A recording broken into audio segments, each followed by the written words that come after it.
అట్లాంటిది ఎవరు చూపెట్టగలిగారు? అట్లా అవకాశం ఇవ్వలేదు.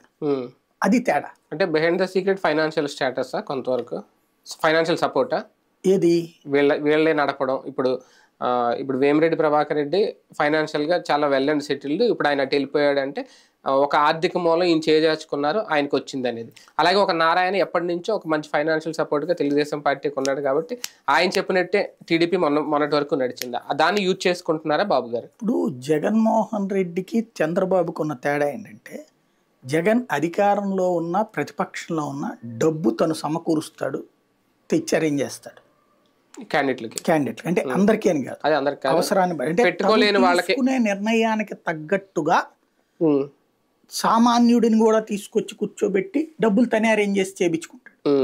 అంటే తన దగ్గర ఉన్న రూపాయి బయటికి తీస్తాడు.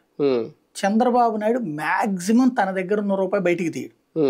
ఇక తప్పనిసరి పరిస్థితుల్లో ఇంకొకళ్ళ చేత స్పాన్సర్ చేపిస్తాడు. ఇప్పుడు వీళ్ళిద్దరూ వేమిరెడ్డి అతని పేరేంటి పత్తిపాటి పుల్లారావు నారాయణలు 2014లో పార్టీకి భారీగా డబ్బులు సమకూర్చి పెట్టారు. చెరుకు ఒక 500 కోట్లు ఏమో పెట్టారంటారు.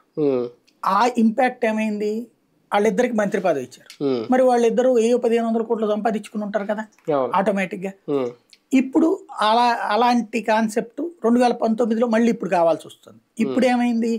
వాళ్ళ ఇళ్లలో ప్రెషర్ కావచ్చు, ఏమైనా కావచ్చు, ఇటు జగన్ తొక్కి పెట్టడం వల్ల కావచ్చు, డబ్బులు ఎక్కువ తీయలేకపోతున్నారు.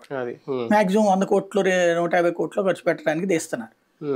అదే ఇప్పుడు అందుకని ఇబ్బంది అయింది ఫైనాన్షియల్. ఇంకోటి, చంద్రబాబు ఇప్పటికి కూడా తను సంపాదించి దాచిపెట్టుకున్న డబ్బులు బయటికి తీయాలని అనుకోవట్లా.